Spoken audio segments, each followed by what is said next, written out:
আজরাইল যাও, চলে যাও, চলে যাও।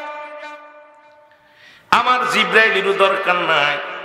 জিব্রাইলকে সালাম জানাবে জিবরিল, আসসালামু আলাইকুম। আজরাইল বলবে জিবরিল, জিবরিল আলাইকুম আসসালাম। হঠাৎ করে আজরাইল তুমি আমার কাছে, বলো সময় হয়ে গেছে, আর দেরি নয়, তাড়াতাড়ি যেতে হবে।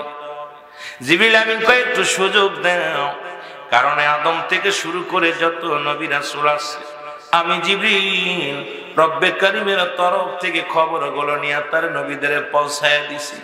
দুনিয়ার মধ্যে সত্তারা জমিনের মধ্যে কত ঘোরাঘুরি করলাম, ওরে আল্লাহরে আজ পর্যন্ত দেখতে পারি নাই রে। সেই রব্বে কারীমের সঙ্গে কতবার কথা হয়েছে আমার, একবার আমি সুযোগ চাই, দেখি রব্বে কারীম আমাকে একটু সুযোগ দেয় কিনা। ও মুসলমান, আজকে বিদেশে নিয়ে চিকিৎসা করো, বাবারে বাঁচানো যায় কিনা। লন্ডন নিয়ে যাও, আমেরিকা নিয়ে যাও, ঢাকার যখন কোথায়, যখন শ্রীমঙ্গলের চিকিৎসা ভালো হয় না, চলে যাও কোথায়, মৌলভীবাজার। মৌলভীবাজার না হলে চলে যাও সিলেটে, সিলেট না হলে চলে যাও ঢাকায়, ঢাকায় না হলে যাও ভারতে, না হয় আমেরিকা, লন্ডন।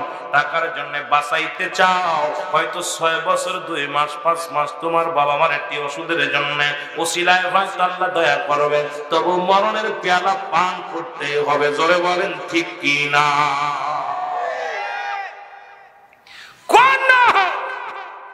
কোন কৈফিয়ত চলবে না, কোন জোর চলবে না। আমার ভাইরা, আমার বন্ধুরা, আমার জিবরিল আমিন ডাকতে পারবে, রব্বে কারীম একটু সুযোগ আমারে দাও, আমার একটু দয়া করা যায় কিনা,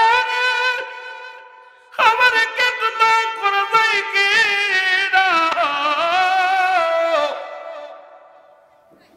আমার আল্লাহ বলবে, জিবরিল তুমি তো জানো আমি বলেছিলাম আমি স্রষ্টা থাকবো, সৃষ্টি থাকবে না, সুতরাং সৃষ্টি জগতে তুমিও থাকবা না, তুমিও থাকবা না রে জিবরিল। জিবরিল আমিনের রুটা যখন ধরবে, এত জোরে একটু চিৎকার করবে, এ যুবক ভাইরা রে, এত জোরে একটা চিৎকার করবে, এক চিৎকার, এই চিৎকারে যদি দুনিয়ার মানুষ জানতো, এই দুনিয়ার মানুষ শুনতে পারতো, দুনিয়ার মানুষগুলো হাত ফেল করে মারা যেত। জোরে জোরে চিল্লায় বলা যাবে না আল্লাহু আকবার। এইরকম মৃত্যু হয়ে যাবে মুসলমান, শোনো, ইসরাফিলেরও একই রকম মৃত্যু হয়ে যাবে। থাকবে কে? শুধু আজরাইল। জোরে বলেন কে? জোরে বলেন না। ভয় পাচ্ছেন নি?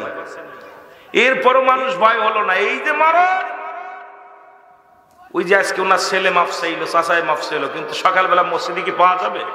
যদি মসজিদে পাওয়া যায়, মনে করবেন ওর ভিতরে ভয় ঢুকছে। যদি মসজিদে পান, তাহলে মনে করবে সন্তানের ভিতরে ভয় ঢুকছে। আর মসজিদে যদি না পান, ভালো কাজে যদি না পান, চিন্তা করবেন ভয় ঢোকে না এখন।